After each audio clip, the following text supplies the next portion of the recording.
हाँ जी, नमस्कार सभी को। तो अभी कुछ दिन पहले, एक दो दिन पहले मैंने एक वीडियो बनाया था जिसमें कि मैं बताया था कि यूपीएससी ईपीएफओ का एग्ज़ाम जो कि 2020 में होना था, वो बहुत सारे कारणों की वजह से अब 2021 और बहुत ही जल्द 5 सितंबर को उन्होंने अनाउंस किया है कि हम एग्ज़ाम ले लेंगे। और अभी तक का सिचुएशन लग रहा है क्योंकि सारे एग्जामिनेशन जो है कंडक्ट हो रहे हैं और अब ईपीएफओ भी 5 सितंबर को कंडक्ट हो जाना चाहिए। तो मैंने उस वीडियो में आपको क्या बताया था कि अब मैं यहाँ पे क्या पढ़ा रहा हूँ, यूपीएससी ईपीएफओ के लिए एक सब्जेक्ट है अकाउंटिंग, जिसका वेटेज अराउंड आप मान लो कि 15 मार्क्स का वेटेज है, 15 नंबर के आएंगे। उसके लिए हम अकाउंटिंग यहाँ पे पढ़ रहे हैं और मैंने ऑलरेडी करीब करीब 15 लेक्चर के अराउंड अपलोड कर दिया था। तो यूपीएससी भी सो गया, बच्चे भी सो गए और मैं भी सो गया। लेकिन अब सबका जागने का वक्त आ चुका है, यूपीएससी भी जाग चुका है। आप लोग तो बहुत पहले जागे हो, 4-5 बच्चों का मेरे पास कमेंट भी आया था कि सर जल्दी से जल्दी करवा दीजिए। तो मैं आपको बता दूं कि बहुत ही कम अराउंड 20-20 मिनट के 4-5 लेक्चर बचे हुए हैं, जो कि मैं बहुत ही जल्द कंप्लीट करा दूंगा। चूँकि मैंने अभी कल ही सेकेंड डोज लिया तो थोड़ा सा एनर्जी में आप देखोगे कि थोड़ी कमी महसूस होगी, बट कोई नहीं, हौसला बुलंद है, मैं कराऊंगा, पूरा कराऊंगा। क्योंकि मैंने सोचा था कि एक दिन और डिले कर दूं, बट कमिटमेंट से मैं ऑलरेडी पीछे चल रहा था, तो अब ज़्यादा डिले करना बिल्कुल भी ठीक नहीं था। तो मैं आज के इस लेक्चर में मैं एक टॉपिक बहुत ही बढ़िया और इम्पॉर्टेंट टॉपिक है, थोड़ा सा टेक्निकल भी है, आप लोग को ध्यान लगाकर समझना होगा। मैं बता दूँ कि PDF नोट्स तैयार हो चुका है, मैं उसको टेलीग्राम चैनल पर क्लास के बाद अपलोड कर दूँगा। तो क्लास के टाइम पे अगर आप प्रिंट ना भी निकलवा पाए तो कम से कम फ़ोन में खोलकर तो रख ही लेना और नोट्स के साथ पढ़ना तो ज़्यादा अच्छा होगा। तो आइए शुरू करते हैं। हमारा टारगेट है कि 15 में से 15 अगर आ जाए तो अच्छी बात है, वरना 12 से 13 नंबर तो कहीं नहीं जाना चाहिए। अगर आपका अकाउंट्स में 12-13 नंबर आया, बाकी कोई सब्जेक्ट अगर आपका वीक भी हो तो वहाँ पर सेट ऑफ होकर आप एग्ज़ाम क्वालिफाई कर सकते हैं। तो आइए देखते हैं। सबसे पहले इस चैप्टर का नाम मैं बता दूं। इस चैप्टर का नाम आप जब देखोगे तो इस चैप्टर का नाम है रेक्टिफिकेशन ऑफ एरर्स। मतलब कि जो हमने गलतियां कर दी हैं उनको सुधारना। क्या नाम है चैप्टर का? चैप्टर का नाम है rectification of error.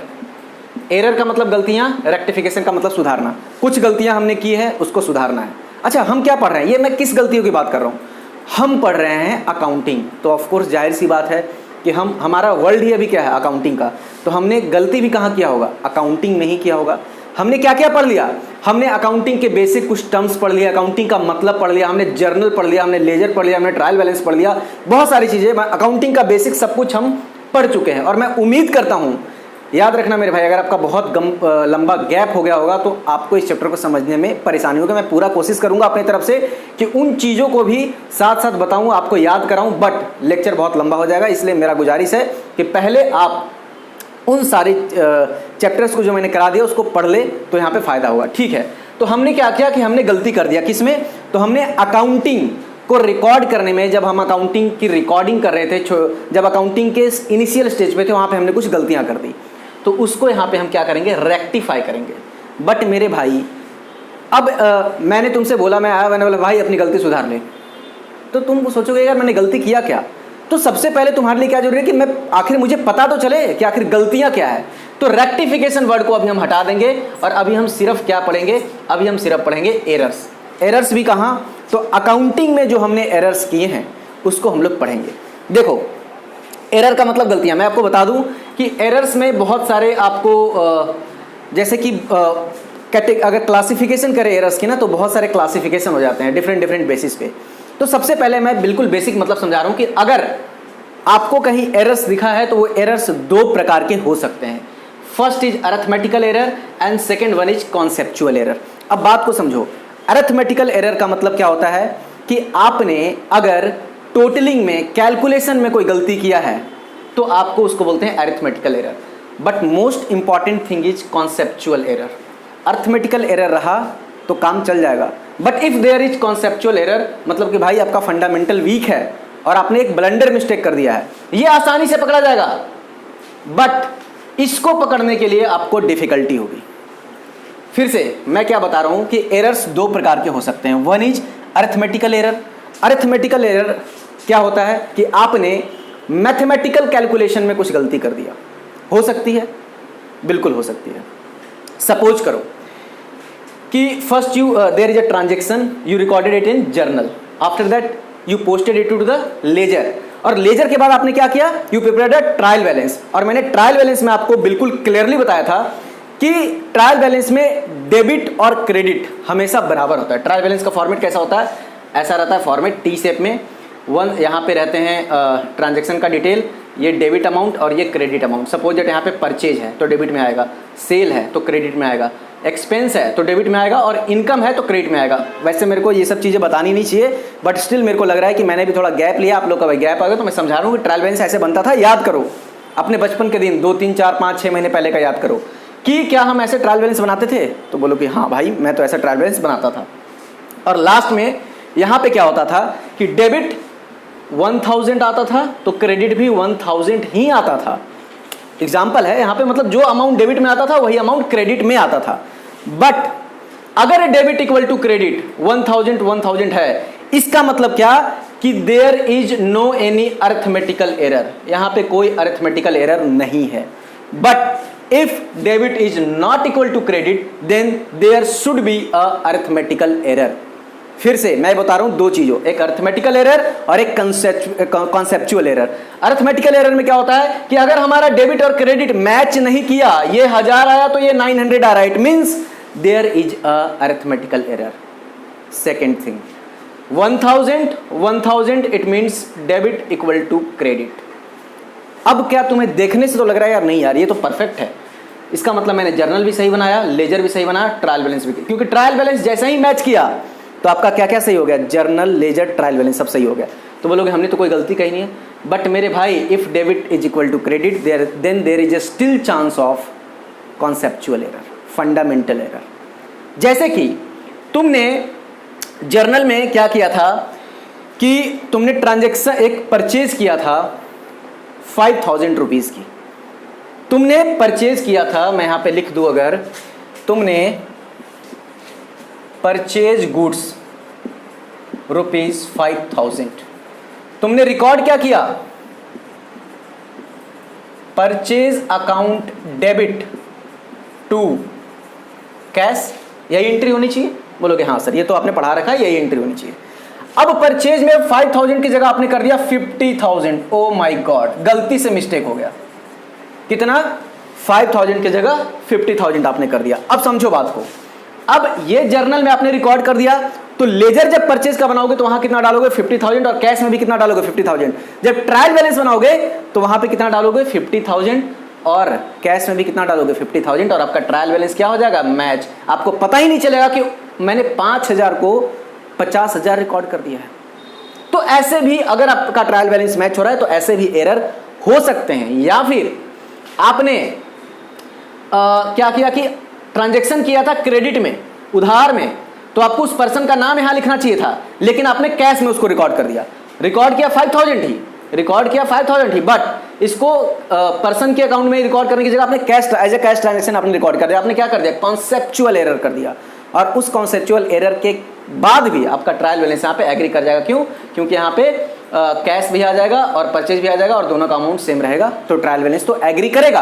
But there is still a conceptual error, और ऐसे कॉन्सेप्चुअल एरर बहुत तरह के होते हैं। तो मैंने एक फंडामेंटल बेसिक बताया कि एरर क्या होता है। बेसिकली एरर कहाँ पे आइडेंटिफाई होता है, when we prepare the trial balance.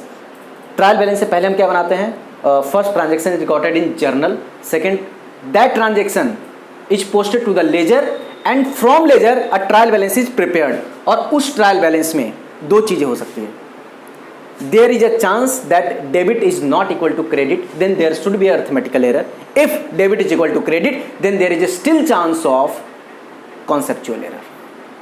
तो यहां तक मैंने क्लियर थोड़ा सा एक ओवरव्यू दिया है। एरर का बहुत ही बड़ा चैप्टर है, आराम से पढ़ेंगे। आगे के डिस्कशन में फिर फर्दर एरर को क्लासीफाई करता हूं, और अब जो मैं पढ़ाने जा रहा हूं वो बहुत ही इंपॉर्टेंट है, और यहां से डायरेक्ट ऐसे क्वेश्चन उठ के आपके एग्जाम में आ सकता है, बिल्कुल डायरेक्ट, और आया हुआ भी है। इसलिए आपका ध्यान बिल्कुल 100% कंसंट्रेशन के साथ यहाँ पे होना चाहिए, सिर्फ और सिर्फ क्लास में। हाँ जी, तो अब हम आगे बढ़ रहे हैं, और मैंने आपको फंडामेंटल तो बता दिया। अब next, there are 4 types of error. First one is error of omission, second one is error of commission, third one is error of principle and fourth one is compensating error. मैं फिर से आपको मैं बता दूं और थोड़ा सा मैं बार बार बोल रहा हूं, इस पे ध्यान देने की जरूरत है, क्योंकि ये चारों एरर अगर आपको समझ आ गया ना तो आपका ये चैप्टर यहीं पे ख़त्म हो जाता है और क्वेश्चन भी यहीं से फॉर्म होंगे। तो please it's a humble request to you, please be attentive during this class. बिल्कुल सब कुछ छोड़ दीजिए और यहाँ पे ध्यान दीजिए अभी फिलहाल के लिए। मैंने क्या बताया कि वो जो मैंने बताया कि there are two types of error, one is arithmetical error and second one is conceptual error. तो वो तो आपको एरर समझने में काम थोड़ा बहुत मदद किया होगा। अब आते हैं मेन पार्ट पे कि एरर के टाइप्स 4 होते हैं। First one is error of omission, error of commission, error of principle and compensating error, और यही चारों मेन एरर हैं। तो सबसे पहले मैं पढ़ाता हूं, सबसे पहला number error of omission. What is the meaning of the term omission? Omission का मतलब होता है छूट जाना, कि आपने किसी चीज को छोड़ दिया, जानबूझकर छोड़ा, गलती से छोड़ा, ये मैटर नहीं करता, आपने किसी चीज को छोड़ दिया, मतलब बुक्स ऑफ अकाउंट में आप उसको रिकॉर्ड करते टाइम छोड़ दिए हो, it means it is an error. Whether it is an intentional error और अनइंटेंशनल एरर डजेंट मैटर। हमारे लिए यहाँ पे वो नहीं पढ़ना कि इंटेंशनल है कि नॉन इंटेंशनल है, क्या अल्टीमेटली इफेक्ट उसका अकाउंटिंग में जो आना चाहिए वही हमें पढ़ना है। जानबूझकर किया गया हो या गलती से हो, इससे हमें कोई मतलब नहीं है। तो फिर से आते हैं, तो सबसे पहली चीज है कि एरर ऑफ ओमिशन का मतलब क्या होता है? ओमिशन का मतलब होता है छूट जाना। क्या? छूट जाना, कि a transaction omitted to be recorded. Transaction क्या हो गया है कि हम रिकॉर्ड करने से छूट गया है मुझसे। तो अब ये 2 प्रकार के फर्दर हो सकते हैं। फिर से थोड़ा सा कॉम्प्लिकेटेड हो सकता है कि सर इसमें बार बार आप कैटेगराइज कर रहे हो, बट लास्ट में मैं समराइज कराऊंगा तो वो आपको क्लियर हो जाएगा। अभी मैं जो समझाते जा रहा हूं उसको ध्यान से समझना। मैंने क्या बताया, एरर के 4 टाइप्स। फर्स्ट है एरर ऑफ ओमिशन, उसके 2 types, error of complete omission and error of partial omission. Complete का मतलब, इस वर्ड पे ध्यान देना, कंप्लीट का मतलब आपने पूरा का पूरा ट्रांजेक्शन ही छोड़ दिया। एरर ऑफ पार्शियल ओमिशन का मतलब कि आपने ट्रांजेक्शन के एक पार्ट को छोड़ दिया। मैंने आपको पढ़ा रखा है कि each and every transaction in the accounting has 2 effect, minimum 2 effect. One is debit and another one is credit. If there is a full omission, it means कि you neither recorded debit nor credit. If there is a partial omission, it means कि recorded the debit but you not recorded the credit, और vice versa, कुछ भी हो सकता है। तो सबसे पहले मैं बताऊं, कंप्लीट ओमिशन का मतलब होता है कि transaction is completely omitted to be recorded. ये जो ट्रांजेक्शन है, कोई भी एक ट्रांजेक्शन है, मैं एग्जांपल भी कराऊंगा आपको, वो आपने पूरे तरीके से बुक्स ऑफ अकाउंट में रिकॉर्ड ही नहीं किया। अच्छा बोलेगा, आप बोलोगे कि भाई एग्जांपल देना जरा, तो मैं आपको एग्जांपल देता हूं कि goods purchase on credit but not recorded in the purchase book. आपने गुड्स खरीदा उधार में, तो आपको कहाँ उसको रिकॉर्ड करना चाहिए था? जर्नल एंट्री पास किया, उसके बाद परचेज के लेजर में उसको पोस्ट करना था आपको। ठीक है, इतना पता होगा मेरे हिसाब से, आपको इतना तो मैंने पढ़ा रखा है। अगर आप रिवीजन करके आए हो तो ऑफकोर्स आपको समझ में आया होगा ट्रांजेक्शन, कि हमने गुड्स उधार में खरीदा और उसको हमने परचेज बुक में रिकॉर्ड नहीं किया। मतलब कि ना तो मैंने पूरे ट्रांजेक्शन को, इस ट्रांजेक्शन को ही मैंने रिकॉर्ड नहीं किया, ना तो मैंने डेबिट रिकॉर्ड किया और ना ही क्रेडिट रिकॉर्ड किया। मतलब ये ट्रांजेक्शन ही बीच से गायब हो गया। अब मैं आपको एक बात बताता हूं, सुनो। Goods purchase on credit but not recorded in the purchase book, तो आप एंट्री इसका क्या मारोगे मेरे भाई? ध्यान से समझना मैं क्या बता रहा हूं। तो अगर आप रिकॉर्ड करते तो क्या मारते entry? Purchase account debit to Ram, अगर राम से क्रेडिट में खरीदा है, ठीक है, मतलब कि उसको हम क्रेडिटर को जो है, क्रेडिटर का मतलब मैं उम्मीद करता हूं कि you all know the meaning of creditor and debtor. तो purchase account debit to Ram, हमने ये ट्रांजैक्शन रिकॉर्ड कर दिया। उसके बाद हम परचेज अकाउंट का लेजर बनाते और राम अकाउंट का लेजर बनाते और यहाँ पे जितना अमाउंट रहता है इसको रिकॉर्ड करते और उसके बाद इसको उठाकर ट्रायल बैलेंस बना देते और ट्रायल बैलेंस जाता और ट्रायल बैलेंस नीचे एग्री हो जाता, मतलब टैली हो जाता, अगर सही से हम सब कुछ रिकॉर्डिंग करते तो। बट हमने पूरे के पूरे ट्रांजेक्शन को ही रिकॉर्ड नहीं किया। तो मेरे भाई एक बात बताना, क्या इसके कारण ट्रायल बैलेंस पे कोई अफेक्ट आएगा? क्या ट्रायल बैलेंस हमारा मैच करेगा या नहीं करेगा? सोचकर वीडियो को यहीं पे रोक देना और खुद में सोचकर, पहले मेरे आंसर बताने से पहले आप खुद बताओ कि क्या हमने कोई ट्रांजैक्शन को रिकॉर्ड ही नहीं किया तो उसके कारण हमारे ट्रायल बैलेंस पे अफेक्ट आएगा या नहीं? मैं बताऊं, कोई इफेक्ट नहीं आएगा। If there is a complete omission, if there is a error of complete omission, then there is no any effect on trial balance. क्यों बोलोगे सर ऐसा कैसे? तो मेरे भाई मैं ट्रायल बैलेंस में 10 आइटम डाल रहा हूं, मतलब कि डेबिट और क्रेडिट। एक ऐसा आइटम था उसका ना तो मैंने डेबिट रिकॉर्ड किया ना तो मैंने क्रेडिट रिकॉर्ड किया। एक आइटम जिसका डेबिट 100 में जाना था और क्रेडिट में 100 जाना था, मैंने ना इधर 100 रिकॉर्ड किया ना इधर 100 रिकॉर्ड किया। नीचे तो कोई इफेक्ट ही नहीं पड़ा ना, अभी भी डेबिट इक्वल टू क्रेडिट, क्योंकि मैंने डेबिट से भी 100 गायब कर दिया और क्रेडिट से भी 100 गायब कर दिया। तो 100 रुपए जैसे ही गायब हुआ तो नीचे अगर पहले से 10,000 है तो 10,000 ही होता। आना कितना चाहिए था? 10,100 डेबिट 10,100 क्रेडिट, बट हमने ना डेबिट रिकॉर्ड किया ना क्रेडिट रिकॉर्ड कर दिया। अब कितना बचा? 10,000। ट्रायल बैलेंस अफेक्ट नहीं हुआ, ट्रायल बैलेंस एग्री कर रहा है, बट स्टिल वहां पे क्या है? पार्शियल नहीं, कंप्लीट ओमिशन हो चुका है एक ट्रांजेक्शन का, इसलिए ट्रायल बैलेंस एग्री कर गया। एक और एग्जांपल लेते हैं, furniture sold recorded in journal but not posted in ledger. Oh my god, इसमें तो हमने क्या किया था कि जर्नल ही रिकॉर्ड नहीं किया था, ट्रांजेक्शन ही खत्म। अब यहाँ पे क्या हुआ कि हमने एक फर्नीचर बेचा, क्रेडिट में बेचा या कैश में बेचा, कैसे भी ले लो। बोलता है furniture sold recorded in journal but not posted in ledger. हमने जैसे ही फर्नीचर बेचा उसका हमने जर्नल एंट्री तो पास कर दिया मेरे दोस्त, जर्नल एंट्री पास कर दिया, बट उस ट्रांजेक्शन को हमने लेजर में पोस्ट नहीं किया। और मैं आपको बता दूं कि अकाउंटिंग में मैंने बता रखा है कि accounting is not an activity, accounting is a process, जिसमें कि डिफरेंट स्टेजेस होते हैं, तब जाकर अकाउंटिंग कंप्लीट होता है। कोई अकाउंटिंग खाना नहीं है कि बैठे और खा लिए। अकाउंटिंग खाना बनाना है, क्योंकि खाना बनाना क्या है? प्रोसेस है, और खाना क्या एक्टिविटी है, चुपचाप खाए खत्म बात। लेकिन बनाने के लिए पहले सब्जी काटो, फलाना करो, ढिमकाना करो, तब जाकर खाना बनता है। सेम अकाउंटिंग में पहले उस ट्रांजैक्शन का नेचर देखो, मॉनेटरी टर्म में है कि नहीं है। अगर है तो उसको सबसे पहले जर्नल में रिकॉर्ड करो, क्रोनोलॉजिकल ऑर्डर में जर्नल में रिकॉर्ड होता है। ये सारी बातें आप पढ़ना, ये सारी इंपॉर्टेंट बातें हैं कि जर्नल में क्रोनोलॉजिकल ऑर्डर में रिकॉर्ड होता है, तो लेजर में एनालिटिकल ऑर्डर में पोस्ट होता है। ये बहुत ही इंपॉर्टेंट है और इससे क्वेश्चन आपका फॉर्म हो सकता है। मैंने सब पढ़ा रखा है। मैं आपसे विनती करता हूँ मेरे भाई, अगर पढ़ ही रहे हो, मैं भी बिना किसी पर्सनल इंटरेस्ट का आपको मैं फिर भी आज लेक्चर करा रहा हूँ। मेरे पास टाइम की बहुत कमी है, मैं कुछ करता हूँ इस वजह से मैं काफ़ी बिजी रहता हूँ, बट स्टिल अगर मैं आपको करा रहा हूँ तो मैं उम्मीद करता हूँ कि आप कम से कम अकाउंट्स को तो अच्छा कर लो। बाकी आप किससे पढ़ रहे हो, क्या पढ़ रहे हो, मेरे को मतलब नहीं। मैं हालांकि ऑफ कोर्स एक सब्जेक्ट से आपका एग्जाम नहीं निकल सकता, आप सब कुछ बैलेंस करके चलो, बट मेरा ये कंसर्न है कि आप अकाउंटिंग में फिर से जाकर एक बार रिवीजन करो ताकि चीज़ें आपको समझ आए। फिर से आते हैं, भटक गए थे, वापिस आओ।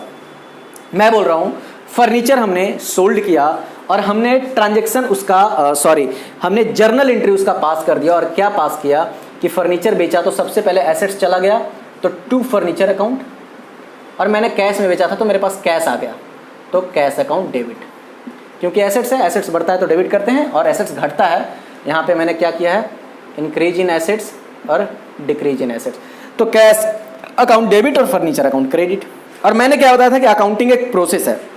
सबसे पहले हम जर्नल पास करते हैं, इस जर्नल से हम लेजर बनाते हैं, और इस लेजर के बाद हम ट्रायल बैलेंस बनाते हैं। तो जब हम ट्रायल बैलेंस बना रहे होते हैं ना, तो जर्नल का कोई काम नहीं होता। क्यों? क्योंकि जर्नल वाला उठकर आता है लेजर में, और लेजर से हम बनाते हैं ट्रायल बैलेंस। यानी ट्रायल बैलेंस बनाते टाइम, ओ मेरे भाई ध्यान से, ट्रायल बैलेंस बनाते टाइम सिर्फ और सिर्फ मुझे किस चीज से मतलब रहता है? लेजर से, जर्नल से कोई मतलब नहीं रहता है। और इस ट्रांजेक्शन में क्या हुआ, जर्नल में रिकॉर्ड कर दिया लेकिन लेजर में रिकॉर्ड ही नहीं किया। क्या ट्रायल बैलेंस पे अफेक्ट आएगा? बताओ, इंपॉर्टेंट है। क्या ट्रायल बैलेंस अफेक्ट आएगा? तुम बोलोगे हाँ सर आएगा, क्यों आएगा? नहीं आएगा। क्यों?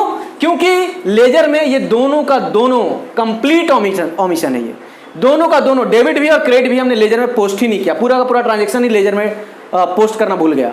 अब तो बोलता है ट्रायल बैलेंस अभी भी डेबिट इक्वल टू क्रेडिट हुआ। क्यों? क्योंकि ना तो डेबिट का अमाउंट आया यहाँ, ना तो क्रेडिट का अमाउंट आया।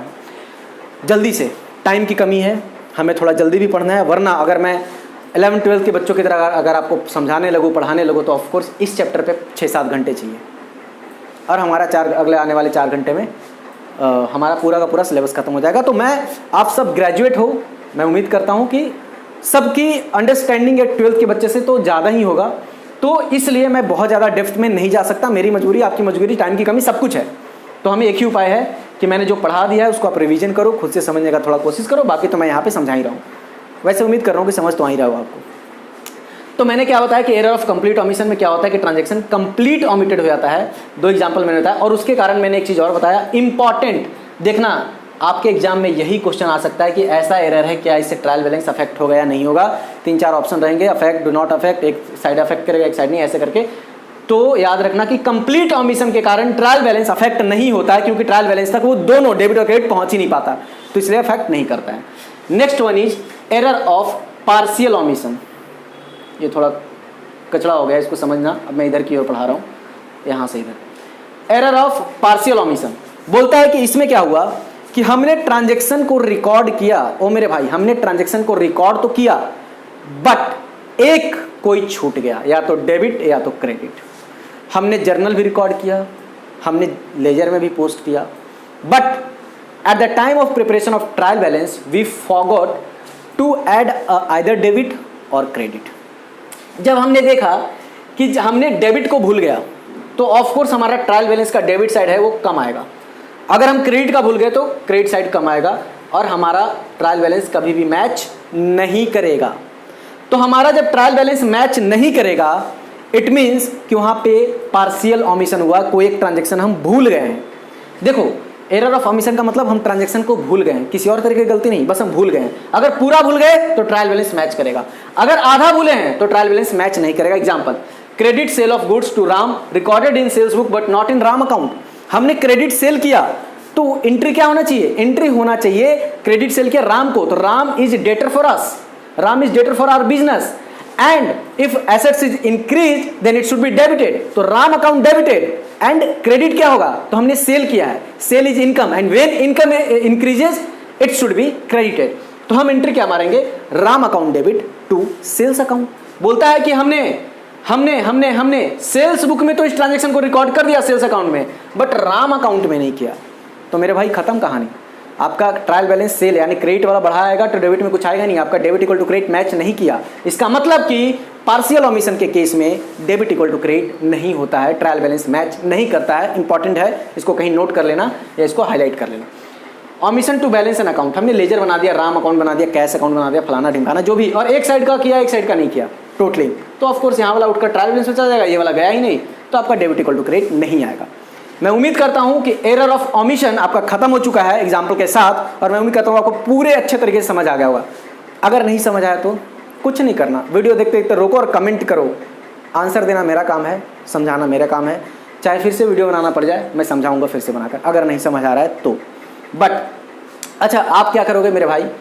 ऑफ कोर्स आपको मैंने बताया कि मैं कुछ ले नहीं रहा, मैं कुछ मेरा कोई पर्सनल इंटरेस्ट नहीं है, बट आई वॉन्ट कि आप सब कम से कम वीडियो को शेयर करो, चैनल को सब्सक्राइब करो, जितना हो सकता है उतना करो। मैं ये नहीं बोल रहा कि आप किसी मतलब अननोन पर्सन को कर दो, वो नहीं देखेंगे, कोई फ़ायदा नहीं है, बट शेयर ही करना है। अपने 11th-12th का कोई बच्चा हो कॉमर्स का, या फिर आपके यूपीएससी ईपीएफओ में कोई हो जो कि अकाउंट्स पढ़ना चाह रहे हो, उनको शेयर करो यार, वो सब्सक्राइब करेंगे, वो देखेंगे तो ऑफकोर्स मेरे को अच्छा लगेगा। लाइक करो, इंटरेक्ट करो वीडियो के साथ। पसंद आया हो तो लाइक करो, कमेंट करो जरूर से ज़रूर। नहीं पसंद आया हो तो आप डिसलाइक भी कर सकते हो, बट इंटरेक्ट तो करो। अगर सपोज दैट, मेरे को पता है बहुत कम लोग पढ़ रहे हैं, लेकिन जितना पढ़ रहे हो वो तो करो। चलो बात खत्म। अब बढ़ते हैं हम लोग नेक्स्ट। एरर ऑफ ओमिशन मैंने बता दिया है। Next one is error of commission. अच्छा, 4 में से 1 खत्म हो सकता है, 1-2 मार्क्स आपका इसी से आ जाए, या इन सबसे भी आ सकता है, बट 1 खत्म हो गया, खुशी की बात है। नेक्स्ट एरर ऑफ कमीशन हम लोग शुरू करते हैं, जो है error of commission. Error of commission क्या होता है समझो। बोलता है error which arises due to wrong recording. अगर हमने कुछ गलत रिकॉर्डिंग कर दिया, गलत पोस्टिंग कर दिया, that is in ledger. Wrong carry forward कर दिया, जैसे 1 साल, इस साल का जो क्लोजिंग बैलेंस आता है ना, वो अगले साल का ओपनिंग बैलेंस बनता है। I hope you all no this. अगर उसमें हमने कैरी फॉरवर्डिंग में कुछ गलती कर दिया, रॉन्ग टोटलिंग में, हम जब लेजर को के बैलेंसेस को टोटल कर रहे थे ऐसे वहाँ पे हमसे गलती हो गई, तो ऐसे अगर कोई एरर है उसको बोलते हैं एरर ऑफ कमीशन। अच्छा, इसके बड़े सारे टाइप्स होते हैं। एरर ऑफ कमीशन बिल्कुल सिंपल है, ये कोई वो नहीं है, बस एक एग्जांपल मैं इस पे करा दूंगा, आपको क्लियर हो जाएगा चारों पे। मैं बोल रहा हूँ कि एरर ऑफ कमीशन क्या होता है कि आपने रॉन्ग रिकॉर्डिंग कर दिया, रॉन्ग पोस्टिंग कर दिया, रॉन्ग कैरी फॉरवर्डिंग कर दिया, रॉन्ग टोटलिंग कर दिया, तो उसको बोलते हैं एरर ऑफ कमीशन। सबसे पहले आता है एरर ऑफ रिकॉर्डिंग। क्या होता है? बोलता है कि अगर आपने ट्रांजेक्शन को रिकॉर्ड करने में ही गलती कर दी ना मेरे भाई, रिकॉर्डिंग कहाँ होता है? तो बोलोगे सर आपने बता रखा है जर्नल में होता है रिकॉर्डिंग, लेजर में पोस्टिंग होता है, उसके बाद ट्रायल बैलेंस बनता है। तो अगर आपने जर्नल रिकॉर्ड करने में कोई गलती कर दी मेरे दोस्त, तो उसको बोल देंगे एरर ऑफ रिकॉर्डिंग, और इसके कारण ट्रायल बैलेंस अफेक्ट होगा कि नहीं होगा? तो बोलते हैं इसके कारण ट्रायल बैलेंस अफेक्ट नहीं होगा। क्यों नहीं होगा सुनो, बोलता है कि एक ट्रांजेक्शन है, परचेज गुड्स या सेल गुड्स कुछ भी ले लो 10,000 का, और आपने उसको रिकॉर्ड कर दिया है 1 लाख का। परचेज टू कैश 10,000 और आपने रिकॉर्ड कर दिया है परचेज टू कैश 1 लाख का। तो ये 1 लाख डेबिट में भी गया, 1 लाख क्रेडिट में भी गया, खत्म बात, ट्रायल बैलेंस एग्री कर जाएगा। तो नोट्स में लिखा हुआ है, फिर से मैं बोल रहा हूँ, नोट्स में लिखा हुआ है, इंपॉर्टेंट थिंग, इसके बारे में समझ गए हो तुम। बस इसमें इतना ध्यान रखना है कि एरर ऑफ रिकॉर्डिंग के कारण ट्रायल बैलेंस पे कोई इफेक्ट नहीं पड़ता है। एरर ऑफ रिकॉर्डिंग है बट ट्रायल बैलेंस यहाँ पे मैच्ड होता है, मतलब कि डेबिट इक्वल टू क्रेडिट होने के बाद भी एरर ऑफ रिकॉर्डिंग होने के बाद भी डेबिट इक्वल टू क्रेडिट हो जाता है। Next one is error of casting. अच्छा, एरर ऑफ कास्टिंग का मतलब क्या हो गया कि आपने ट्रांजैक्शन को ना जब टोटलिंग कर रहे हो, आपने कास्टिंग का मतलब कहता है टोटलिंग करते टाइम आपने कोई मिस्टेक कर दी।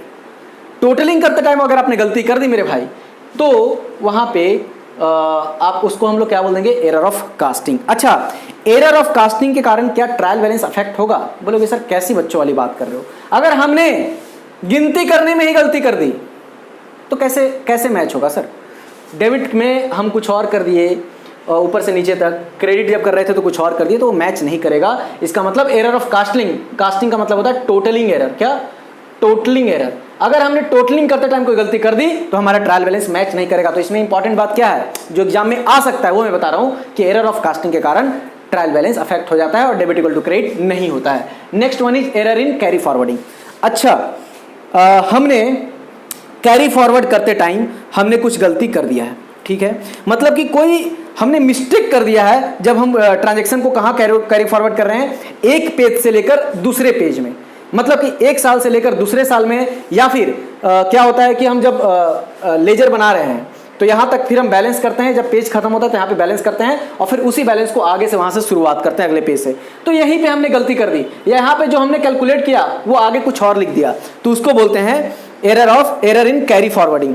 और जब हमने गलत ट्रांजैक्शन को अगले पेज पर लेकर गए, या जो क्लोजिंग बैलेंस था उसको गलत ओपनिंग बैलेंस बना दिए, तो हमारा ट्रायल बैलेंस मैच नहीं करेगा। तो मैं फिर से बता दूं कि एरर इन कैरी फॉरवर्डिंग के कारण हमारा ट्रायल बैलेंस मैच नहीं होता है। इंपॉर्टेंट थिंग है कि इसमें डेबिट इक्वल टू क्रेडिट नहीं होता है। Next one is error of posting. थोड़ा सा इस पे ध्यान देना कि हमने ओरिजिनल एंट्री का मतलब जर्नल एंट्री को हमने लेजर में गलत पोस्ट कर दिया।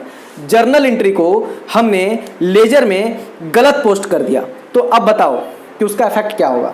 तो बोलता है कि अगर हमने लेजर एंट्री को गलत पोस्ट कर दिया जर्नल में, तो बोलता है कि इसके कारण ट्रायल बैलेंस पे इफेक्ट पड़ भी सकता है, नहीं भी पड़ सकता। ये आपके लिए थोड़ा सा टेक्निकल हो गया कि बाकी सब में तो मैंने क्लियरली बता दिया कि ट्रायल बैलेंस अफेक्ट करेगा नहीं करेगा, बट स्टिल इन सब में एक चीज था।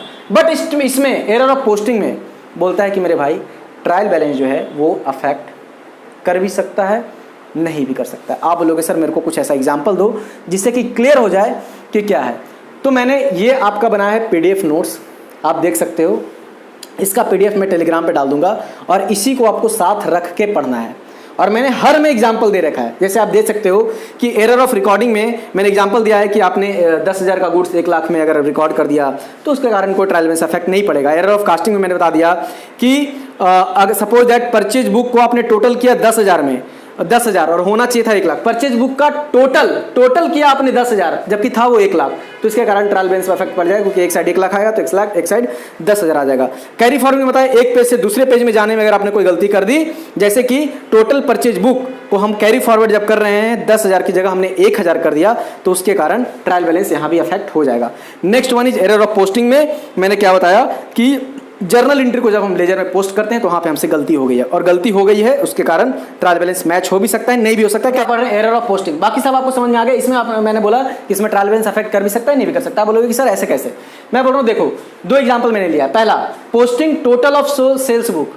हमने टोटल सेल्स बुक को कहां पोस्ट कर दिया? परचेज अकाउंट में। होना चाहिए था सेल्स अकाउंट में, हमने कर दिया परचेज अकाउंट में। टोटल लाख रुपया तो लाख का लाख रुपया। इसके कारण ट्रायल बैलेंस पे कोई इफेक्ट नहीं हुआ। क्यों? क्योंकि परचेज अकाउंट में पहले 1-1 लाख डालते, अब हमने सेल अकाउंट में 1 लाख डेबिट 1 लाख क्रेडिट, तो डेबिट इक्वल टू क्रेडिट अभी मैच होगा। But posting total of sales book 10,505 रुपए था और उसको हमने 10,500 कर दिया, तो इसमें एक साइड तो 10,505 गया, बट एक साइड में चला गया 10,500। इसके कारण ट्रायल बैलेंस मैच नहीं करेगा। तो आई होप कि ये एरर ऑफ कमीशन आप सबको समझ आ गया होगा और मैं जल्दी से अब नेक्स्ट एरर की ओर बढ़ता हूँ, that is error of principle error. हाँ जी, तो अब दो छोटे छोटे एरर बच गए हैं। एरर ऑफ प्रिंसिपल जो समझना था हमने समझ लिया, ये छोटे छोटे हैं, 2-4 मिनट में खत्म हो जाएंगे और मैं PDF नोट से इसको करवा दे रहा हूँ कि error of principle, third error कौन सा है? Error of principle. Error of principle का मतलब क्या होता है? शायद सिद्धांत इंग्लिश से पता नहीं क्या होता है, आपने पढ़ा होगा, प्रिंसिपल ऑफ फलाना ढिमकाना जो भी। तो अकाउंटिंग का जो सिद्धांत है, यानी कि लेखा शास्त्र का जो सिद्धांत है, उसको आपने फॉलो नहीं किया, यानी अकाउंटिंग के जो फंडामेंटल रूल्स हैं, रेगुलेशंस हैं, उसको आपने फॉलो नहीं किया और आपने ट्रांजैक्शन को रिकॉर्ड कर दिया बिना उसको फॉलो करते हुए, तो वहां पे एरर ऑफ प्रिंसिपल कहा जाता है। अच्छा, और इसके कारण ट्रायल बैलेंस अफेक्ट होगा या नहीं होगा बाद में देखते हैं। एक दो एग्जांपल मैं पहले बताता हूं। ये लो, ऐसा एग्जांपल मैंने उठा लिया मेरे भाई, क्या आपको समझाना पड़ेगा। हमने रिपेयर एक्सपेंस को हमने क्या कहां कर दिया? Repair expense of machinery debited to machinery account. जी, इसका मतलब क्या हुआ मेरे भाई कि हमने एरर ऑफ प्रिंसिपल किया है। ध्यान से समझना, वैसे मेरे को लग रहा था कि ये आसान है, समझने के लिए तो आसान था, बट एग्जाम्पल मैंने ऐसा ले लिया मेरे भाई कि अब मेरे को आपको समझाना ही पड़ेगा। देखो, चलो इसको मैं थोड़ी देर के लिए रखता हूँ इधर कि एरर ऑफ प्रिंसिपल का मतलब मैंने क्या बताया कि अगर आपने कोई फंडामेंटल एरर कर दिया, अकाउंटिंग के रूल को फॉलो ना करते हुए कोई एरर कर दिया, जैसे कि देखो मैंने आपको बताया था 2 चीज़, बड़ा लंबा क्लास मैंने लिया था, करीब करीब 50 मिनट का, revenue expenditure versus capital expenditure. बहुत ही बढ़िया वीडियो है, जाकर देखो, नॉलेज आपका बूस्ट होगा और एग्जाम्पल समझ में आ जाएगा एक बारी में। अगर आपने उस वीडियो को जो भी देखा होगा ना, एक बारी में समझ में आ जाएगा। बोलता है कि रेवेन्यू एक्सपेंडिचर को हम लोग कहाँ रिकॉर्ड करते हैं? तो P&L में, छोटे छोटे एक्सपेंस जैसे कि रेंट हो गया, इलेक्ट्रिसिटी हो गया, रिपेयर हो गया, इन सबको P&L में एज ए एक्सपेंस, यानी प्रॉफिट एंड लॉस अकाउंट में एज ए एक्सपेंस रिकॉर्ड करते हैं। बट जो कैपिटल एक्सपेंडिचर है, सपोज दैट बिल्डिंग है, बिल्डिंग के एक हिस्सा को मैंने मेजरली रिपेयर कराया है, बिल्डिंग में 2 कमरे हमने और बढ़वा दिए, तो है वो भी खर्चा, बट उसको हम प्रॉफिट लॉस में एज ए खर्चा रिकॉर्ड नहीं करते हैं, उस बिल्डिंग के कॉस्ट में उसको जोड़ देते हैं, यानी उसको कैपिटल एक्सपेंडिचर मान लेते हैं और मानते हैं कि हमने एसेट्स खरीदा इससे। तो मैंने बोलता है कि अगर आपने एक मशीनरी का रिपेयर कराया, छोटा मोटा रिपेयर, आपने कोई मशीनरी का कैपेसिटी नहीं बढ़ाया, छोटा मोटा रिपेयर कराया, उसको डालना चाहिए था P&L में, और आपने डाल कहां दिया? मशीनरी अकाउंट में, यानी मशीनरी की वैल्यू को आपने बढ़ा दिया, यानी एसेट्स के कॉस्ट में आपने उसको जोड़ दिया। तो इसके कारण क्या होगा कि ट्रायल बैलेंस तो आपका मैच कर जाएगा। क्यों? क्योंकि आपको डालना था P&L में, डेबिट क्रेडिट उधर भी जाता और आपने मशीनरी में डालकर डेबिट क्रेडिट इधर भी कर दिया, तो trial balance debit equal to credit तो आ जाएगा, बट आपने अकाउंटिंग के प्रिंसिपल को कॉन्ट्रावेंशन कर दिया है, मतलब कि आपने इसको रूल्स एंड रेगुलेशन को फॉलो नहीं किया है, इस वजह से आपका ये मैच तो कर जाएगा, बट ये अच्छा कहीं ऊपर से तो नहीं चला गया एग्जाम्पल मेरे भाई? मुझे लगता है कि मैंने समझाया है और जो कैपिटल वर्सेस रेवेन्यू देखा होगा उसको समझ आ गया होगा। अगर नहीं समझ आया होगा तो प्लीज़ कमेंट कर देना, मेरे को समझाने में कोई दिक्कत नहीं है, मैं फिर से समझा दूंगा, कमेंट में जवाब दे दूंगा, या कहीं ना कहीं मैं टेलीग्राम पे कुछ अच्छे से लिख कर भेज दूंगा, या फिर वीडियो, अगर बिल्कुल समझ नहीं आया तो वीडियो बना दूंगा इसके ऊपर कि रिपेयर को हमें कहाँ डालना चाहिए था? प्रॉफिट लॉस में, बट हमने डाल दिया इसको मशीनरी अकाउंट में, कैपिटल एक्सपेंडिचर, यानी रेवेन्यू एक्सपेंडिचर को हमने कैपिटल एक्सपेंडिचर मान लिया, या कैपिटल एक्सपेंडिचर को हमने रेवेन्यू एक्सपेंडिचर मान लिया, तो वो कैसा एरर हो गया? Error of principal. ओ मेरे भाई बहुत इंपॉर्टेंट चीज़ है ये, क्या कि अगर क्वेश्चन में आ गया कि रेवेन्यू को हमने कैपिटल मान लिया या कैपिटल एक्सपेंडिचर को रेवेन्यू मान लिया, तो ये किस टाइप का एरर है? तो ये एरर है एरर ऑफ प्रिंसिपल। मेरे शब्द जो मैं अभी बोल रहा हूं उसको कहीं लिख लो या उसको मार्क कर लो, उसको याद कर लो कि अगर हमने रेवेन्यू एक्सपेंडिचर को कैपिटल मान लिया, कैपिटल एक्सपेंडिचर को रेवेन्यू मान लिया, तो उसको बोलते हैं एरर ऑफ प्रिंसिपल, और इसके कारण ट्रायल बैलेंस अफेक्ट नहीं होता। मैंने बता दिया, क्योंकि ट्रायल बैलेंस में डेबिट इक्वल टू क्रेडिट जाना ही, आपने गलत अकाउंट चूज कर लिया। ठीक है, नेक्स्ट एग्जांपल है कि आपने एक बिल्डिंग खरीदने के लिए कमीशन पेमेंट किया है। सेम एग्जांपल है, बिल्डिंग खरीदने के लिए कमीशन पेड किया है। जब आपने बिल्डिंग खरीदने के लिए कमीशन पेड किया है, अब सुनो, तो ये कमीशन क्या है? आपने एक बिल्डिंग खरीदा तो उसके लिए आपने कमीशन पे किया, ठीक है। आप जैसे कि मैं जाता हूं और मैंने देखा कि एक बिल्डिंग मैं खरीद रहा हूं 1 करोड़ में, उसका ब्रोकरेज चार्ज जो है वो 10 लाख रुपया ले रहा है, तो बिल्डिंग का कॉस्ट मेरे लिए 1 करोड़ 10 लाख, अकाउंटिंग बोलता है 1 करोड़ 10 लाख रिकॉर्ड करो, बट आपने क्या किया? ये 10 लाख कमीशन को एक्सपेंस मान लिया और बिल्डिंग का कॉस्ट 1 करोड़ रिकॉर्ड किया। तो आपने यहाँ पे कैपिटल एक्सपेंडिचर को रेवेन्यू ट्रीट कर दिया है और रेवेन्यू ट्रीट करके उसको प्रॉफिट लॉस में शो कर दिया है। That's why this is a error of principle, और उसके कारण ट्रायल बैलेंस तो आपका मैच करेगा, क्योंकि कमीशन का भी 2 इफेक्ट होगा। और बिल्डिंग का भी 2 इफेक्ट होता, दोनों का 2 effect, debit equal to credit match हो जाता। बट स्टिल आपने एरर ऑफ प्रिंसिपल किया कि आपने capital expenditure, commission on building क्या है, कैपिटल एक्सपेंडिचर, उसको आपने रेवेन्यू ट्रीट करके उसको पीएनएल में डाल दिया है। ठीक है, एग्जाम्पल आपके नोटबुक में, नोटबुक बोल रहा हूँ मैं, आपके नोट्स में लिखा हुआ है। अच्छा, next is compensating error. Compensating word से ही आपको क्लियर होगा। आप बोलोगे सर आप तो जल्दी करा रहे हो, नहीं नहीं, आप नोट्स देखोगे बिल्कुल आपको समझ में आ जाएगा, कोई दिक्कत की बात नहीं है मेरे दोस्त, समझ आ जाएगा। कॉम्पनसेटिंग एरर बोलता है कि those error in which affect of one error is nullified by the affect of another error. बोलता है कि एक गलती के कारण दूसरा गलती जो है वो सुधर गया।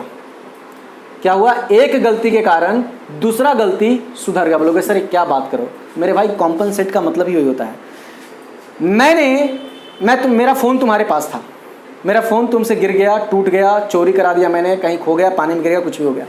मैंने क्या किया कि उसके बदले में तुम्हें कॉम्पनसेशन दे दिया, ये लो तुम्हारा 25,000 का फ़ोन और ये 25,000 रुपये तुम पकड़ो, तो आपका कॉम्पनसेट हो गया ना, आपको तो पैसे मिल गए। सेम यहाँ पे एक गलती हो गई, मुझसे गलती हो गई, लेकिन उसका दूसरा जो गलती हुआ ना, इस पहले गलती को सुधार दिया। बोलोगे सर क्या बकवास कर रहे हो, मतलब मैं बकवास नहीं कर रहा, एक एग्जांपल दूंगा आपको समझ आ जाएगा 1 मिनट में। अच्छा, उससे ही पहली बात मैंने क्या बोला, कॉम्पनसेटिंग एरर में एक गलती हो गई लेकिन उसका दूसरा गलती उसको सुधार दिया, तो गलती हुई सुधर गया, क्या ट्रायल बैलेंस पे कोई इफेक्ट पड़ेगा? अब बोलोगे सर ये तो बच्चों वाली बात आप बता रहे हो, बिल्कुल इफेक्ट नहीं पड़ेगा। हमने एक बार गलती किया, दूसरे गलती से वो सुधर गया, यानी डेबिट इक्वल टू क्रेडिट तो हो गया, बट स्टिल उसको क्या बोलेंगे, कॉम्पनसेटिंग एरर। एग्जाम्पल सुनो, एग्जाम्पल है मेरे भाई कि Shyam account is debited with ₹100। Shyam account को हमने 100 रुपए से डेबिट किया इंस्टेड ऑफ 1000। श्याम अकाउंट को, सॉरी मैं बोल रहा हूं श्याम अकाउंट, क्या श्याम अकाउंट को डेबिट इस साइड होता है, हमें डेबिट कितना से करना था, 1000 से, लेकिन हमने किया कितना, 100 से।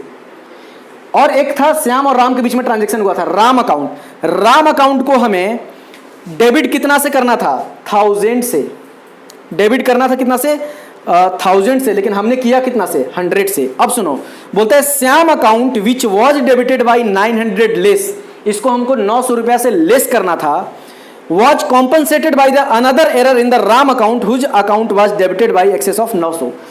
ध्यान से समझने वाली बात है, थोड़ा सा ध्यान से देना। मैंने क्या बोला कि श्याम अकाउंट में ना हमने 900 रुपया कम रिकॉर्ड करना था, हमने ज़्यादा कर दिया, और राम अकाउंट में 900 रुपया ज़्यादा करना था, हमने कम कर दिया। तो ये 900 डेबिट और 900 क्रेडिट ज़्यादा कम करके कैंसिल हो गया और ट्रायल बैलेंस मैच कर गया। बट स्टिल इसको 1000 होना चाहिए था, इसको 100 होना चाहिए था, हमने उल्टा कर दिया, लेकिन एक दूसरे का अकाउंट को ना नलीफाई हो गया, एरर क्या हो गया, नलीफाई हो गया, और इस वजह से ये ट्रायल बैलेंस हमारा मैच कर गया। तो कंपनसेटिंग एरर मतलब क्या होता है कि जब एक एरर आपके दूसरे एरर को नलीफाई कर दे, उसके इफेक्ट को पूरा कर दे, जैसा कि मैंने बताया कि एक में 900 का था, दूसरे में 900 का था, और ये दोनों मैच कर गया हमारा ट्रायल बैलेंस, क्योंकि एक एरर को दूसरे एरर ने कॉम्पनसेट कर दिया, तो इसको बोलते हैं कॉम्पनसेटिंग एरर। मेरे भाई तुम बोलोगे कि थोड़ा मैंने जल्दी समझाया या कुछ ऐसा किया, तो मैं बता दूं कि थोड़ा वीडियो बहुत लंबा हो चुका है अभी तक, हाफ एन आवर से भी बहुत ज़्यादा मेरे को लग रहा है 40-42 मिनट पहुंच चुका है, इसलिए मैंने लास्ट में ऐसा किया है नोट से। लेकिन आप नोट्स देखोगे, साथ में वीडियो देखोगे, 100% आपको पूरा समझ में आएगा। तो आज हमारा क्या खत्म हुआ, एरर ऑफ प्रिंसिपल। तो मैं उम्मीद करता हूं कि आपको पूरा समझ में आ गया होगा। अगर कुछ भी थोड़ा बहुत पार्ट समझ नहीं आया होगा, आप कमेंट करो, मैं आपको पूरे अच्छे तरीके से फिर से समझाऊंगा। और नेक्स्ट लेक्चर मैं उम्मीद करता हूँ बहुत जल्द 4-5 दिनों के अंदर पूरा सिलेबस आपका कंप्लीट हो जाएगा, घबराने की कोई बात नहीं है। और लास्ट में मैं यही करूँगा कि भाई अगर आप अभी तक बताओ मेरे से अकाउंट्स पढ़ रहे हो, चैनल को सब्सक्राइब नहीं किया तो कर लो, दोस्तों के साथ शेयर कर सकते हो तो कर लो। हालांकि मैं यही यूपीएससी का सिलेबस कंप्लीट कराने के बाद, हालांकि चैनल को मैं मतलब पढ़ाने के मकसद से तो नहीं बताया, बट स्टिल कुछ बच्चों का इतना कमेंट आया, 4-5 बच्चों का ही 2-2 बार 4-4 बार कमेंट, कि अल्टीमेटली, और मेरे को भी था अंदर से यार कि जब मैंने इतना पढ़ा दिया, 2-4 बच्चों को भी फ़ायदा हो जाता है इससे, तो उससे बड़ी बात कुछ नहीं हो सकती। 2-4 बच्चे भी अकाउंट्स में अच्छे नंबर ले आते हैं, अकाउंट्स के कारण उनका अगर उनकी जॉब लग जाती है, तो इससे अच्छे मेरे लिए कोई बात हो ही नहीं सकती। तो मेरा रिक्वेस्ट है भाई, पढ़ाई करो, जमकर करो, जितना अकाउंट्स मैंने समझाया उसको समझो, किताबें उठाओ, इधर उधर की किताबें अकाउंट्स की कोई है उसके क्वेश्चन प्रैक्टिस करो, किसी टीचर से क्लास ले रखा, उसने क्वेश्चन दे रखा, क्वेश्चन प्रैक्टिस करो, तब जाकर आपकी अंडरस्टैंडिंग, क्योंकि मैंने आपका कॉन्सेप्ट क्लियर करा है। क्वेश्चन प्रैक्टिस करो, कहीं कोई दिक्कत है कमेंट करो, मैं आपको बताऊँगा। वीडियो देखने के लिए आपका बहुत बहुत धन्यवाद।